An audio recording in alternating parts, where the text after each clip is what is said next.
ఎప్పటికప్పుడు తాజా వార్తలు అందిస్తున్న N1 స్టూడియో 24/7.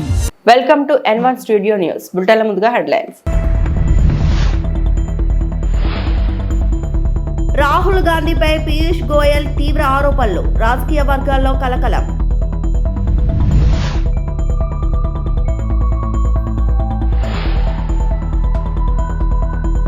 దేవాలయాలు శాంతి సౌభ్రాతృత్వానికి మార్గం, పులివెందుల్లో వైఎస్ జగన్.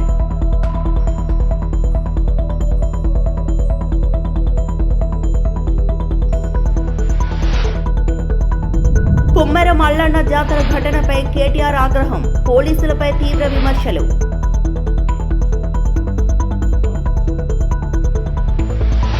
ద్రౌపది ముర్ము మహారాష్ట్రలోని బుల్దానాలో నిర్వహించిన నేషనల్ ఆరోగ్య ఫేర్ 2026 కార్యక్రమానికి ముఖ్య అతిథిగా హాజరయ్యారు.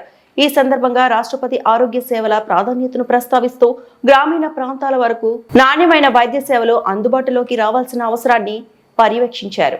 కేంద్ర రాష్ట్ర ప్రభుత్వాలు ప్రజారోగ్య రంగంలో తీసుకుంటున్న చర్యలను అభినందించారు.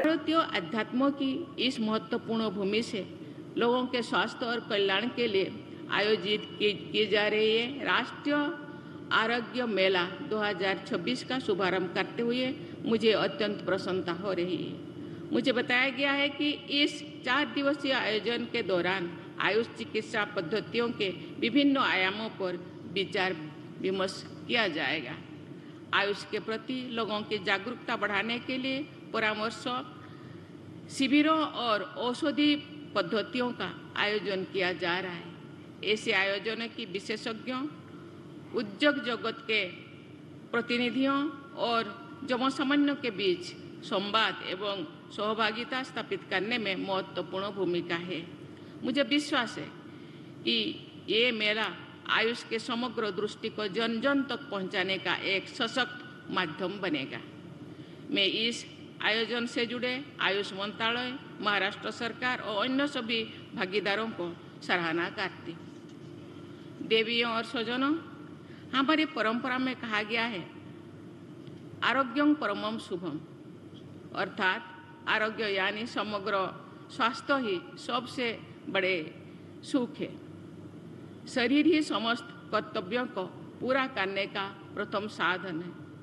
देश को सशक्त बनाने में स्वस्थ नागरिकों की महत्वपूर्ण भूमिका है। बीजेपी लोकसभा एमपी केंद्र वाणिज्य मंत्री पीयूष गोयल కాంగ్రెస్ నేత రాహుల్ గాంధీపై తీవ్ర ఆరోపణలు చేశారు. జాతీయ ప్రయోజనాల విషయంలో ఆయన రాజీ పడుతున్నారని, దేశ విరోధ శక్తుల చేతిలో బొమ్మగా మారారని విమర్శించారు.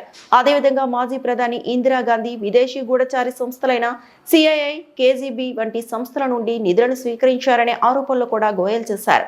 ఈ వ్యాఖ్యలు రాజకీయ వర్గాల్లో చర్చనీయాంశంగా మారాయి. देश को कॉम्प्रोमाइज करने में कभी पीछे नहीं हटे। हम सब जानते हैं कि बोफोर्स के स्कैंडल में कैसे स्वीडिश अथॉरिटीज को राहुल गांधी जी के कहने पे विदेश मंत्री ने कोशिश की कि इन्वेस्टिगेशन को थाम दिया जाए। हम सब जानते हैं कैसे अपने मित्र ओटावियो कटाची को बचाने के लिए ईमानदार इन्वेस्टिगेशन होने नहीं दी गई बोफोर्स में। पता नहीं कांग्रेस का और राजीव गांधी जी का बोफोर्स में क्या हाथ था, और यह हाथ ऐसा है उनका जो लाखों करोड़ों रुपए के भ्रष्टाचार में पाया गया है, कलंकित किया देश को विश्व के सामने और देश को कॉम्प्रोमाइज किया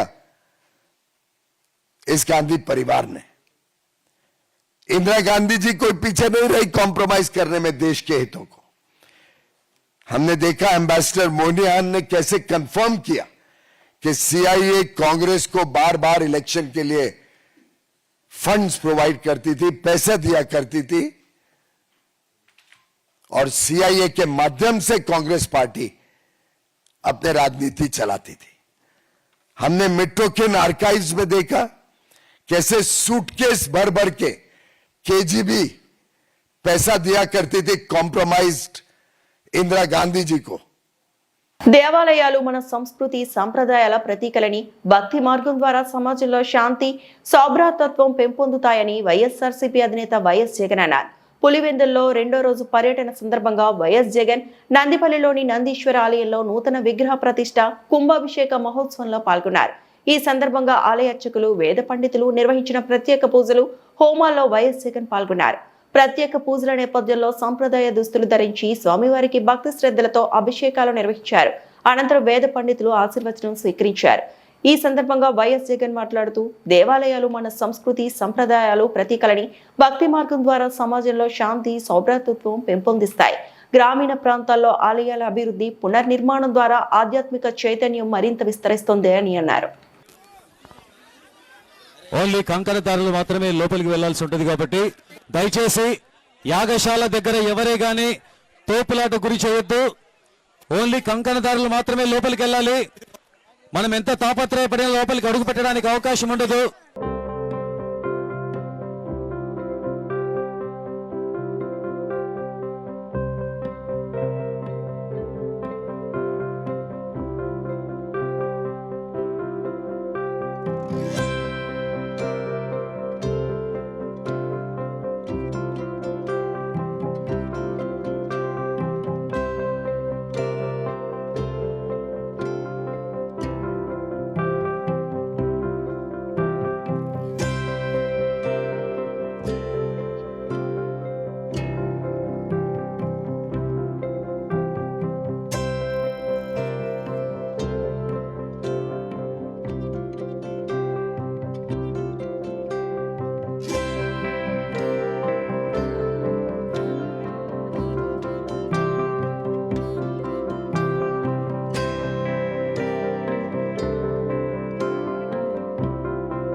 కుమ్మేర మల్లన్న జాతర ఘటనపై బీఆర్ఎస్ వర్కింగ్ ప్రెసిడెంట్ కేటీఆర్ ప్రభుత్వం అధికారుల తీరుపై ఫైర్ అయ్యారు. నాగర్ కర్నూల్ పోలీస్ యంత్రాంగానికి అసలు సిగ్గుందా అని ఘాటుగా ప్రశ్నించారు. ఇది రాజకీయాలు మాట్లాడే సందర్భం కాదని, నెలల పసిపాపపై చనిపోయినా న్యాయం చేయకుండా అమానుషంగా ప్రవర్తిస్తున్నారని మండిపడ్డారు.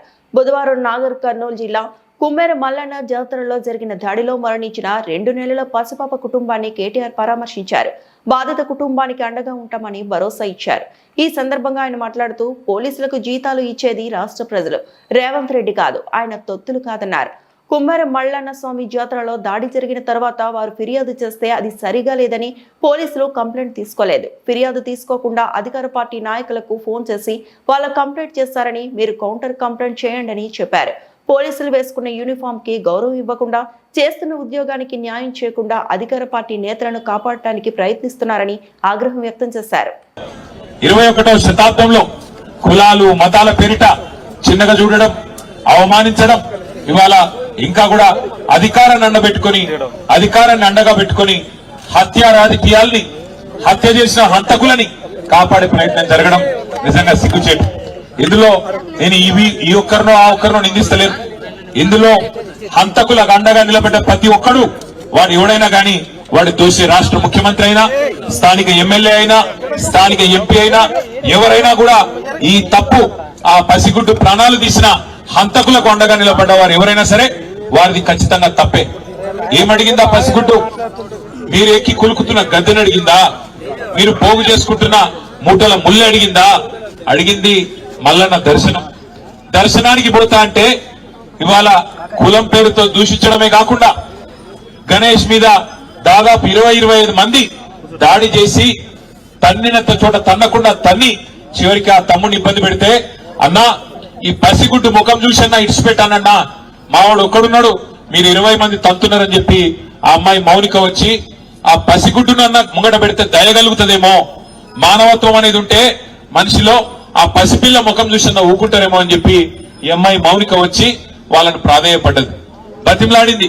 అన్నా వదిలిపెట్టండి అన్నా, చచ్చిపోతాడన్నా, కుట్టకండి అన్నా, పసిగుడ్డు ముఖం చూసి తండ్రిని వదిలిపెట్టండి అన్నా అని అడిగితే, దుర్మార్గుడు, మానవ మృగం లాంటి మనిషి వాడెవడో చెత్తనా కొడుకు, వాడు కాలితో తంతే ఆ పాపని, ఇవాళ పాప చనిపోయింది.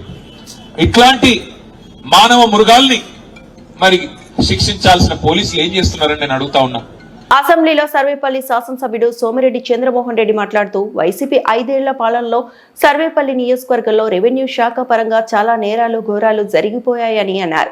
సభలో ఆయన మాట్లాడుతూ మదనపల్లి ఫైల్స్ తరహాలోనే సర్వేపల్లి ఫైల్స్ కూడా చాలా ఉన్నాయని ఇప్పటికే మంత్రి సత్యప్రసాద్ కు కూడా చెప్పామని అన్నారు. 57 ఎకరాలు రామదాసు కండ్రింగలో, మరో 57 ఎకరాలు మరుపూరులో, 36 ఎకరాలు సూరయ్యపాలెంలో, 19 ఎకరాలు కొమ్మలపొడిలో, ఇలా చెప్పుకుంటూ పోతే 100 కోట్ల విలువైన భూముల విషయంలో అక్రమాలు జరిగాయి అని, ప్రభుత్వ భూములను కాపాడే ప్రయత్నం చేసుకుంటే కోర్టులకు పోయి స్టేలు తెచ్చేస్తున్నారు అని అన్నారు. సర్వేపల్లి నియోజకవర్గంలో ప్రత్యేక సమీక్ష నిర్వహించాలని రెవెన్యూ శాఖ మంత్రి అనగాని సత్యప్రసాద్ ని కోరుతున్నామని అన్నారు. రెవెన్యూలో లాస్ట్ 5 ఇయర్స్లో సర్వేపల్లిలో చాలా ఘోరాలు నేరాలు జరిగిపోయినాయి అధ్యక్ష. అందుకనే నేను మంత్రి గారికి అనగాని సత్యప్రసాద్ గారికి కూడా ఒక మాట చెప్పాను. మదనపల్లి ఫైల్స్ అన్నప్పుడు అయ్యా మదనపల్లి ఫైల్స్తో పాటు సర్వేపల్లి ఫైల్స్ కూడా దారుణాలు జరిగి ఉన్నాయి. ఒక 57 ఎకరాలు ఎంఎస్ఎంఈ పార్క్ అని చెప్పేసి అల్లుడి పేరుతో అక్కడ దాన్ని స్టే తెచ్చేసేసుకోవటం, అట్లే 36 ఎకరాలు సూరాయపాలెం, 19 ఎకరాలు కొమ్మలపూడి, ఇట్లా కోట్లు 100 కోట్ల రూపాయలు విలువ చేసే భూములు స్కాములు జరిగి ఉన్నాయి. అయితే ఇప్పుడు మనం ప్రయత్నం చేసి వాటిని అజ్యూమ్ చేస్తే ఇమ్మీడియట్గా రెజ్యూమ్ చేయగానే ఇమ్మీడియట్గా కోర్టులో పోయి స్టేలు తెచ్చేసుకుంటారు. సో డిపార్ట్మెంట్ ఇన్స్ట్రక్షన్స్ ఫైల్ చేయటం కానీ అక్కడ ఉండే జీపీలు ఏజీపీలు వాళ్ళు అలర్ట్గా ఉండటం కానీ మనం ప్రజల ఆస్తులు కాపాడుకోవాల్సిన అవసరం ఉంది. నేను అందుకని మంత్రి గారికి చెప్పాను, ఒక్కసారి వచ్చి సర్వేపల్లికి రివ్యూ పెట్టబోయా అని చెప్పాను. మీ ద్వారా మంత్రి గారికి ఏంటంటే సర్వేపల్లి నియోజకవర్గంలో ప్రభుత్వం విలువైన హైవే పక్కన కోట్ల రూపాయలు విలువ చేసే భూముల్ని కాపాడుకోవాల్సిన అవసరం ఉందని. ఫిబ్రవరి 26వ తేదీ నుంచి జనసేన పార్టీ సభ్యత్వ నమోదు కార్యక్రమం ప్రారంభం కానుంది. ఈ సభ్యత్వ నమోదు ద్వారా పార్టీ సభ్యులకు ప్రమాద బీమా సదుపాయం కల్పించనున్నట్లు జనసేన పార్టీ నాయకులు తెలిపారు. ఈ మేరకు తిరుపతిలోని తిరుపతి ప్రెస్ క్లబ్ లో మీడియా సమావేశం నిర్వహించారు. జనసేన పార్టీని మరింత బలోపేతం చేయడమే లక్ష్యంగా సభ్యత్వ నమోదు కార్యక్రమాన్ని చేపట్టినట్లు పార్టీ నాయకులు వెల్లడించారు. ప్రతి కార్యకర్త అభిమాని తప్పకుండా సభ్యత్వం నమోదు చేసుకుని ప్రమాద బీమా లాంటి సదుపాయాలను పొందాలని సూచించారు. పార్టీ ఆశయాలను ప్రజల్లోకి తీసుకెళ్లేందుకు అందరూ కలిసి కృషి చేయాలని జనసేన నేతలు పిలుపునిచ్చారు.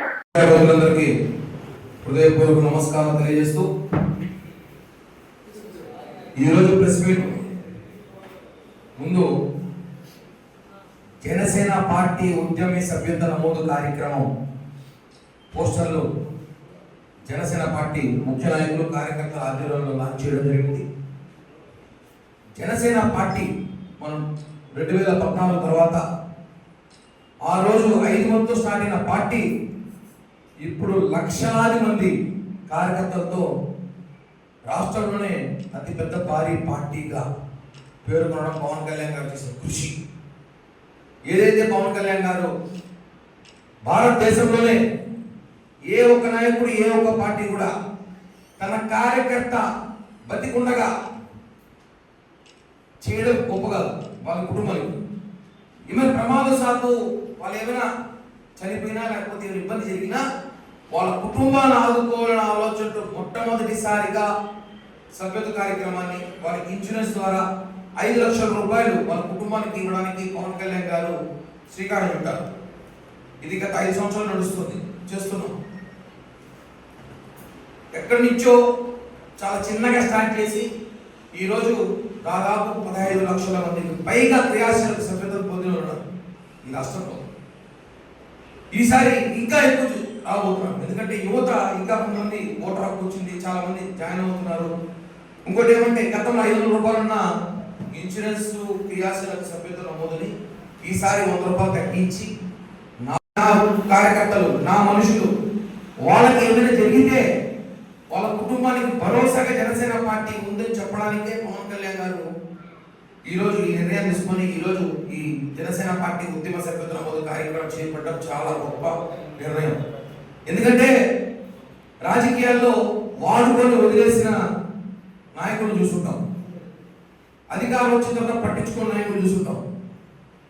రాజకీయంలో ఎలా ఉంటుందంటే ఈ రోజు కూడా ఎలా ఉంటాడు, రేపు అలాంటి పరిస్థితుల్లో కూడా పవన్ కళ్యాణ్ గారు వాడు ఎక్కడున్నా ఏడున్నా వాడు ఎలా ఉన్నా పర్లేదు, జనసేనలో క్రియాశీలక సభ్యత్వం పొందితే ఖచ్చితంగా వాడు నా కుటుంబ సభ్యుడు, నా కుటుంబంలో ఒకడు అనే ఆలోచనతో తీసుకున్న ఈ నిర్ణయాన్ని రేపటి రోజు 26 ఫిబ్రవరి రాష్ట్ర వ్యాప్తంగా 2 తెలుగు రాష్ట్రాల్లో క్రియాశీలక సభ్యత్వ నమోదు కార్యక్రమం మొదలవుతుంది.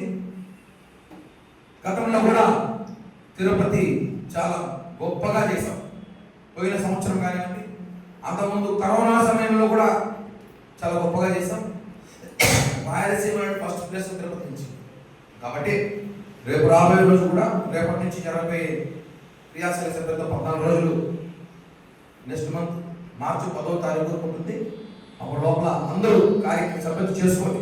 సీఎం రిలీఫ్ ఫండ్ చెక్కుల పంపిణీ. శ్రీకాళహస్తి పట్టణంలో పలు ప్రాంతాల నందు సీఎం ఆర్థిక సహాయ నిధి కోసం ఎదురు చూస్తున్న వ్యక్తులకు శ్రీకాళహస్తి ఎమ్మెల్యే సతీమణి బొజ్జల రిషితారెడ్డి సీఎం ఆర్థిక సహాయ నిధి చెక్కులను పంపిణీ చేశారు. ఈ రోజు మొత్తం 78,25,920 రూపాయలను అందజేశారు. బొజ్జల రిషితారెడ్డి మాట్లాడుతూ 19 నెలల కాలంలో పార్టీలకు అతీతంగా తాము 4,15,420,000 ఆర్థిక సహాయం అందజేశామని తెలియజేశారు. ఇంకా శ్రీకాళహస్తిలో ఎవరైనా ప్రైవేట్ ఆసుపత్రి నందు చికిత్స చేసుకున్న వ్యక్తులు తమ వివరాలను తెలుగుదేశం పార్టీ కార్యాలయం నందు డాక్యుమెంట్లను అందజేస్తే వారికి సీఎం రిలీఫ్ ఫండ్ చెక్కులు వచ్చే విధంగా ఎమ్మెల్యే బొజ్జల సుధీర్ రెడ్డి కృషి చేస్తారని ఈ సందర్భంగా తెలియజేశారు. ఆరోగ్య పరిస్థితి బాగోలేకుండా ప్రైవేట్ ఆసుపత్రి నందు లక్షల రూపాయలు ఖర్చు పెట్టిన రోగులకు కొద్దిపాటి ఉపశమనం కలిగే విధంగా ఈ రిలీఫ్ ఫండ్ చెక్కులను అందజేసే ప్రక్రియ ఏపీ సీఎం చంద్రబాబు నాయుడు ప్రవేశపెట్టారని, దీనిని ప్రతి ఒక్కరూ సద్వినియోగం చేసుకోవాలని కోరారు.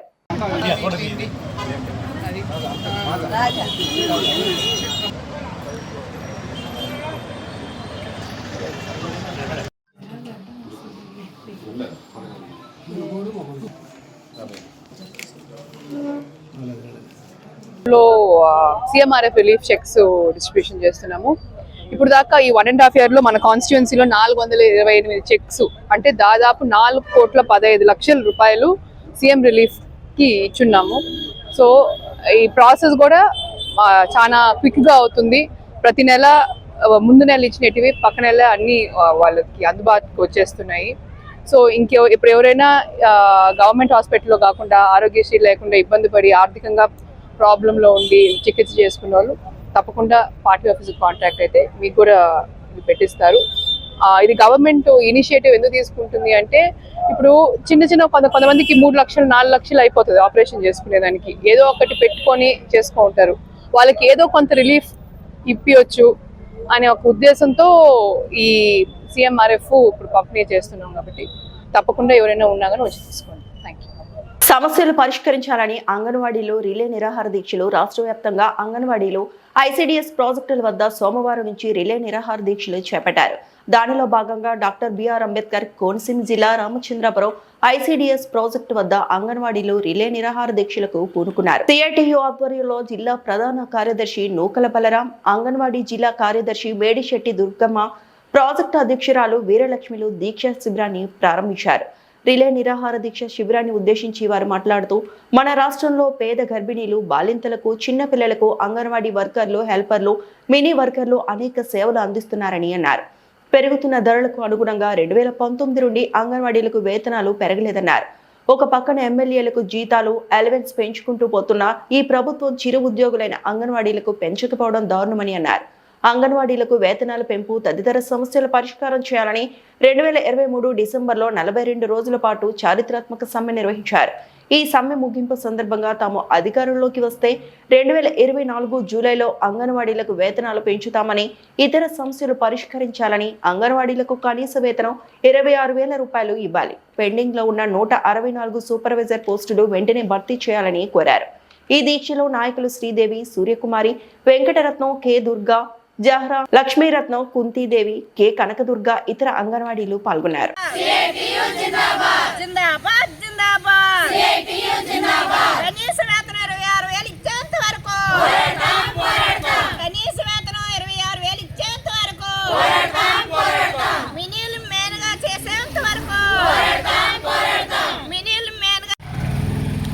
నా పేరు ఎం దుర్గమ్మ, రామచంద్రపురం ప్రాజెక్టు ప్రధాన కార్యదర్శి.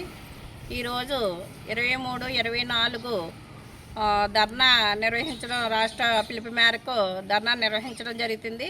ఎందుకంటే 42 రోజులు అంగన్వాడీ సుదీర్ఘకాలంగా సమ్మె చేసాం. 42 రోజుల్లో కూడా గత ప్రభుత్వం మినిట్ రాసిచ్చింది.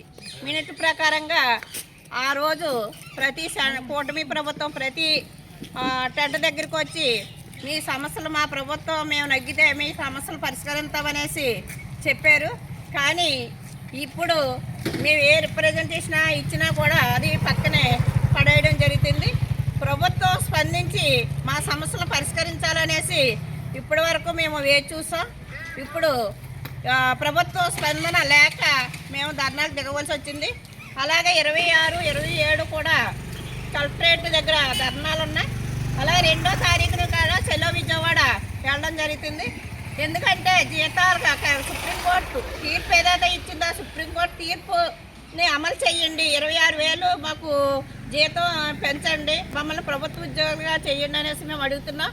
కానీ సంక్షేమ పథకాలు కూడా మాకు కట్ చేసేసారు. 11,500కి పెరిగిన ధరలకు అనుగుణంగా మా జీతాలు లేవు.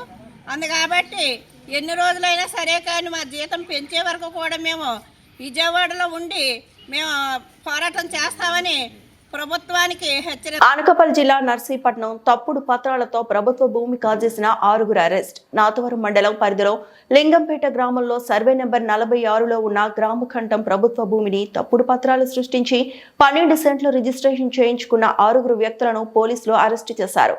పంచాయతీ కార్యదర్శి బాపూజీ ఫిర్యాదు మేరకు నాతవరం పోలీస్ స్టేషన్లో కేసు నమోదు చేశారు. ఎంఆర్ఓ ఓ చంద్రలేఖ, ఎంపీడీఓ సత్య శ్రీనివాస్, ఎస్ఐ వై తారకేశ్వరరావు సంయుక్తంగా సర్వే నిర్వహించగా భూమి ప్రభుత్వానికి చెందినదిగా నిర్ధారించారు. మోసపూరిత పత్రాలు సమర్పించినట్లు రుజువు కావడంతో లోకవరపు నూకరాజు, లోకవరపు మంగ, లోకవరపు కొండబాబు, లోకవరపు నారాయణమూర్తి, పైలా సీతారామ, నాగజమీలు, లోకవరపు వరహాలు బాబును అరెస్టు చేసి కోర్టులో హాజరుపరుస్తున్నట్లు సర్కిల్ ఇన్స్పెక్టర్ రేవతమ్మ తెలిపారు. ఇన్స్పెక్షన్ కమిటీ మరియు గ్రామ పంచాయతీ కార్యదర్శి గారు నాతవరం పోలీస్ స్టేషన్లో రాత్రి రిపోర్ట్ ఇచ్చారండి. ఆ రిపోర్టు నివేదిక ప్రకారం crime number 23/26 under section 318 class 4 338 BNS ప్రకారం కేసు రిజిస్ట్రేషన్ చేశామండి. దీనిలో సారాంశం ఏంటంటే లింగంపేటలో సర్వే నెంబర్లో 46లో 12 సెంట్స్ ల్యాండ్ అని, అది గ్రామకంఠం భూమి. అది గౌరవ కోర్టు ఆదేశాల మేరకు మేము ఇన్స్పెక్షన్ చేస్తే అది మా గ్రామ పంచాయతీ భూమి వేరే వారు తప్పుడు ధ్రువపత్రాలు సృష్టి పెట్టి సబ్ రిజిస్టర్ ఆఫ్ స్పాట్ రోడ్లో రిజిస్ట్రేషన్ చేయించుకున్నారు. వాళ్ళపై తగు చర్య తీసుకోవాల్సిందని వాళ్ళు చెప్పారు. చెప్పి నివేదిక మాకు సమర్పిస్తే దాని ప్రకారం మేము వాళ్ళందరినీ కూడా ఈ దర్యాప్తులో భాగంగా పికప్ చేసామండి. పికప్ చేసి ఈ రికార్డ్స్ అన్నీ పరిశీలిస్తే వాళ్ళు మాకు ముద్దాయిలుగా తేటతెల్లమైంది. వాళ్ళ దగ్గర ఎటువంటి కాగితాలు కూడా లేవు. వాళ్ళు చూపించిన ఈ కరెంటు బిల్లులు కానీ ఇంటి పన్నులు కానీ వేరే హౌస్వి వేరే స్థలాలవి సబ్ రిజిస్టర్ గారికి మంచి ఉద్దేశపూర్వకంగా చూపించి వాళ్ళు రీసెంట్గానే గౌరవ కోర్టు ఉత్తర్వులను ఏమంచో ధిక్కరించి చేయించుకున్నారండి. ప్రభుత్వం ఆస్తిని ఏ ఒక్కరు కూడా ఈ టైప్ ఆఫ్ స్వాహ చేయకూడదు, తప్పుడు పత్రాలు చూపించకూడదు. తప్పుడు పత్రాలు చూపించి ఈ టైప్ ఆఫ్ ఎవరైనా పాల్పడితే చట్టరీత్యా చర్యలు తీసుకునబడినండి. ఈ కేసు ఇంకా దర్యాప్తు కొనసాగుతుంది. ఇప్పుడు మా ఆధీనంలో 6 మెంబర్స్ ఉన్నారు. వీళ్ళని రిమాండ్ పెడతాము. ఇంకా ఈ కేసులు ఇంకెంతమంది ఉన్నా సరే ఎవరిని విడిచిపెట్టమండి. నమస్కారం అండి. Thank you. నేను తహసీల్దార్ నాతవరం అండి. ఇప్పుడు మనం ఇక్కడ సమావేశం అయింది దేనికోసం అంటే ఒక తప్పుడు రిజిస్ట్రేషన్ డాక్యుమెంట్స్ కోసం డిస్కస్ చేయడానికి. ఆ గౌరవ హైకోర్టు ఆదేశాల మేరకు లింగంపేట పంచాయత్ సెక్రటరీ ఎంఆర్ ఆఫీస్కి ఒక దరఖాస్తు చేశారు. సర్వే నెంబర్ 46 గ్రామకంఠంలో తప్పుడు డాక్యుమెంట్స్ తోటి రిజిస్ట్రేషన్ ఉంది, దాన్ని నివేదిక ఇవ్వాల్సిందిగా కోరారు. అదేవిధంగా మేము జాయింట్ ఇన్స్పెక్షన్ చేశామండి. జాయింట్ ఇన్స్పెక్షన్లో ఏం తేలిందంటే సర్వే నెంబర్ 46 గ్రామకంఠం ఖాళీ స్థలం అండి. అది ఆ ఖాళీ స్థలానికి వేరే వేరే ఇల్లులు గల అసెస్మెంట్ నెంబర్లు, తర్వాత కరెంట్ మీటర్లు వేరే వేరే వ్యక్తులు అంటే కొంతమంది వ్యక్తులు ఒక ఫేక్ డాక్యుమెంట్ క్రియేట్ చేసి గ్రామకంఠం ఖాళీగా ఉన్న పంచాయతీ గ్రామకంఠాన్ని వాళ్ళు ఆ అసెస్మెంట్ నెంబర్లు ఏదైతే ఇల్లు ఉందో వాటిని రిజిస్ట్రేషన్ చేసుకున్నారండి. ఈ విధంగా జాయింట్ ఇన్స్పెక్షన్లో తెలిసింది. సో ఈ జాయింట్ ఇన్స్పెక్షన్లో వచ్చిన నివేదికని పంచాయత్ సెక్రటరీకి ఇచ్చామండి.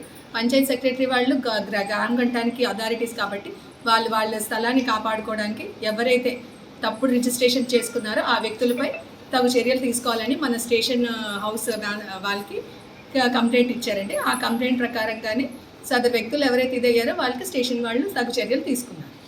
ఈ వార్తలు ఇంతటితో సమాప్తం.